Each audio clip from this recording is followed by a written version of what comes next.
नमस्कार. आज आपण बनवणार आहोत एक हटके आणि लज्जतदार पारंपरिक रेसिपी, लेयर्स असलेली अळूवडी। ही वडी फक्त चविष्टच नाही तर प्रत्येक थर तुमच्या तोंडात एक भन्नाट स्वाद निर्माण करणारा आहे। चला तर मग सुरुवात करूयात या खास अळूच्या थरांमध्ये लपलेल्या चविष्ट प्रवासाला। त्यासाठी इथे सुरुवातीला आपण पीठ भिजवून घेऊया। हे पीठ भिजवण्यासाठी मी इथे 7 ते 8 चमचे डाळीचे पीठ घेतलेले आहे, बेसन पीठ घेतलेले आहे। त्यामध्ये 2 ते 3 चमचे खोबरे आणि लसूण याची पेस्ट घालून घेऊया। इथे मी सुकं खोबरं घेतलं होतं आणि 7 ते 8 लसूण पाकळ्या मिक्सरवर बारीक पेस्ट बनवून घेतलेली आहे। त्यानंतर अर्धा चमचा आपली जी रोजची भाजीची चटणी असते ती घालून घेऊया। थोडी हळद घालायची आहे, अर्धा चमचा गरम मसाला घालायचा आहे। त्यानंतर मी ते पांढरे तीळ घालणार आहे आणि थोडा ओवा घ्यायचा आहे, हातावर अशा प्रकारे क्रश करून यामध्ये घालायचा आहे। आता आपण यामध्ये अर्धा चमचा तेल घालून घेऊया आणि लागेल असं पाणी घेऊया। हे पीठ व्यवस्थित भिजवून घेऊया।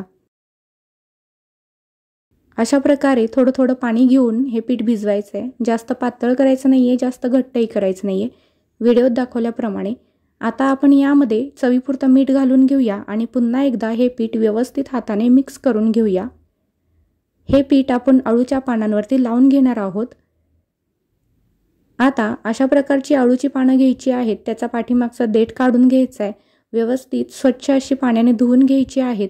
ज्या चाळणीमध्ये आपण अळूवडी उकडून घेणार आहोत त्याच चाळणीमध्ये मी हे अळूची पानांना पीठ लावून घेणार आहे। त्या चाळणीला सर्वात आधी आपण तेल लावून घ्यायचं आहे आणि अळूचं पान असं यामध्ये अशा प्रकारे ठेवायचं आहे। उलट्या साईडने आपण पीठ लावणार आहोत, त्यामुळे उलटच ठेवलेलं आहे आणि ह्या साईडला अशा प्रकारे थोडं थोडं पीठ लावून घ्यायचं आहे। सगळ्या पानाला व्यवस्थित पीठ लावून झालं की अशा प्रकारे हे पान असं फोल्ड करून घ्यायचं आहे। याचा व्यवस्थित असा चौकोन तयार झाला पाहिजे। अशा पद्धतीने व्हिडिओत दाखवल्याप्रमाणे अशा प्रकारे मी ते चारही साइड्स या पानाच्या फोल्ड करून घेत आहे। सगळ्या साइडने पान व्यवस्थित फोल्ड करून झालं की वरतीही आपण पीठ लावून घेणार आहोत। हे बेसन पीठ जे आपण भिजवलंय ते पीठ आपण इथे लावून घेऊया। सेम प्रोसेस आपण दुसऱ्या पानावरही करणार आहोत। सुरुवातीला असं पान ठेवून घ्यायचं आहे, उलट्या साईडला पीठ लावून घ्यायचं आहे। सगळीकडे व्यवस्थित पीठ लावून झालं की ते पान चौकोन शेपमध्ये फोल्ड करून वरती पण पीठ लावून घ्यायचं आहे। अशा प्रकारे मी ते सर्व पानं अळूची पीठ लावून घेतलेली आहेत। सगळ्यात वरच्या पानांवर पीठ लावून झाल्यानंतर थोडे पांढरे तीळ जे असतात ते पसरवून घ्यायचे आहेत आणि हाताने थोडंसं प्रेस करून घ्यायचे आहेत, म्हणजे ते खाली पडणार नाहीत, निघणार नाहीत। आता पातेल्यामध्ये पाणी छान उकळलं की त्यावरती ही चाळण ठेवूया आणि या चाळणीवरती झाकण ठेवूया। 15 ते 20 मिनिट लो टू हाय फ्लेमवरती ही अळूवडी आपण उकडून देऊया। 15 ते 20 मिनिटांनंतर मी चाळण खाली काढून ठेवते। खूप गरम आहे, लगेच काढायची गडबड करू नका। थोडं थंड झाली की याला आपण साईडने सुट्ट करून घेऊया चाळणीपासून अशा पद्धतीने। आणि आता चाळणीतून हे पीठ आपण व्यवस्थित खाली काढून घेऊया। पूर्ण थंड होऊन द्यायची, यातली वाफ पूर्णपणे जाऊन द्यायची आणि त्यानंतरच आपण याच्या वड्या कट करणार आहोत। मी इथे चौकोनी शेपच्या वड्या कट करतेय अशा पद्धतीने।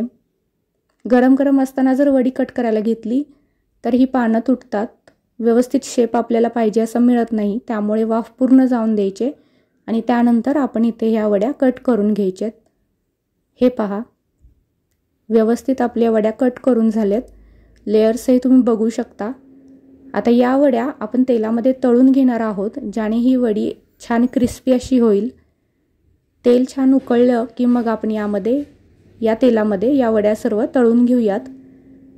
छान क्रिस्पी अशी ही रेसिपी होते, चवीला तर खूप छान लागते। सर्वांना आवडेल अशी ही रेसिपी आहे। रोल न करता अशा प्रकारे तुम्ही एकदा अळूची वडी बनवून बघा, तुम्हाला कशी वाटते मला कमेंट करून नक्की सांगा। खूप छान होते ही रेसिपी। तुम्हाला जर ही रेसिपी आवडली असेल तर व्हिडिओला एक लाईक आणि शेअर नक्की करा। हे पहा, अशा प्रकारे दोन्ही साइडने गोल्डन ब्राउन कलर येईपर्यंत ही वडी आपल्याला तळून घ्यायची आहे। गोल्डन ब्राउन कलर आला अशा प्रकारे की मग आपण तेलातून या सर्व वड्या बाहेर काढून घ्यायच्यात। अशा पद्धतीने सर्व वड्या मी इथे तळून घेणार आहे। तुम्ही बघू शकता आपल्या लेयर्स किती छान इथे सुटलेल्या आहेत। खातानाही खूप छान कुरकुरीत लागते ही वडी। तुम्ही एकदा ही रेसिपी नक्की ट्राय करून बघा आणि तुमची ही रेसिपी कशी झाली मला कमेंट करून नक्की सांगा. पहा, आपल्या लेयर्सची अळूवडी तयार झाली आहे, कुरकुरीत, चवदार आणि अगदी परफेक्ट थरांसह. जर तुम्हाला ही रेसिपी आवडली असेल तर नक्की लाईक करा, शेअर करा आणि माझ्या फ्लेवर्स अँड स्पाइस या चॅनेलला सबस्क्राईब करा. अशाच पारंपरिक आणि नवीन रेसिपींसाठी पुन्हा भेटूया. धन्यवाद.